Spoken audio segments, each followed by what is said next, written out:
भारत राजनीतिक जुटानों को searchable biometric surveillance के तहत लाने की तकनीकी क्षमता को सामान्य बनाता लग रहा है, जबकि अभी तक कानूनों और न्यायिक देखरेख के जरिए यह तय नहीं किया गया है कि किन हालात में राज्य ऐसा कानूनी तौर पर कर सकता है। दिल्ली पुलिस ने प्रदर्शनकारियों के बयानों के उलट कॉकरोच जनता पार्टी के विरोध प्रदर्शनों में शामिल लोगों के साथ बदसलूकी और अत्यधिक बल प्रयोग की बात से लगातार इनकार किया है। लेकिन जिस समय प्रदर्शन चल रहे थे, मौके पर चेहरा पहचानने वाले उपकरण मौजूद थे। भारत के सुप्रीम कोर्ट को दिए गए अपने हलफनामे के मुताबिक पुलिस ने एक चेहरा पहचान प्रणाली डेटाबेस से मिलान के वास्ते वास्तविक समय में चेहरों को स्कैन करने के लिए कृत्रिम बुद्धि वाले कैमरों सहित एक चलायमान सर्विलेंस वैन और एक कमांड व कंट्रोल वाहन, आते जाते लोगों की शिनाख्त करने के लिए स्मार्ट चश्मा और ड्रोन व वीडियोग्राफरों को तैनात किया था। वैन और चश्मों का नाता निजी ठेकेदारों से जोड़ा गया है। पुलिस ने इस विषय पर भी कोई जानकारी नहीं दी है कि क्या कैमरों की जद में आने वाले हर व्यक्ति की सचमुच बायोमेट्रिक प्रोसेसिंग की गई थी।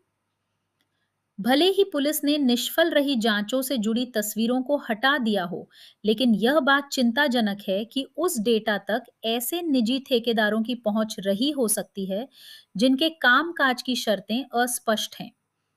बहरहाल, चेहरा पहचान प्रणालियों के इस्तेमाल को नियंत्रित करने वाला कोई कानून नहीं है। डिजिटल व्यक्तिगत डेटा संरक्षण अधिनियम, जिसकी डेटा प्रोसेसिंग संबंधी कानूनी बाध्यताएं अभी तक लागू नहीं हुई हैं, में भी सरकारी एजेंसियों को व्यापक छूट दी गई है। राष्ट्रीय अपराध रिकॉर्ड ब्यूरो की स्वचालित चेहरा पहचान प्रणाली का इस्तेमाल अपराधियों, अज्ञात लाशों वगैरह की शिनाख्त करने के लिए किया जा सकता है, और आपराधिक प्रक्रिया पहचान अधिनियम 2022 ने ऐसे रिकॉर्डों की सूची का विस्तार किया है जिन्हें पुलिस निर्दिष्ट लोगों से इकट्ठा कर सकती है। हालांकि इन कार्रवाइयों की इजाजत अब भी लोगों के निर्दिष्ट समूहों के संबंध में ही है। पुलिस की कार्रवाई की संवैधानिक वैधता का सवाल अपनी जगह है। इससे संभावित भागीदारों में पैदा होने वाला डर विरोध करने के अधिकार को भी सीमित कर सकता है। निजता के अधिकार में दखल देते समय राज्य को एक सुस्थापित आनुपातिकता जांच में पास होना पड़ता है। पहला ही सवाल किसी जायज उद्देश्य का होना चेहरा पहचान के सामूहिक इस्तेमाल के सामने अहम चुनौतियां खड़ी करता है। साथ ही यह टेक्नोलॉजी डेटा कैप्चर के समय निर्विचार ढंग से काम करती है।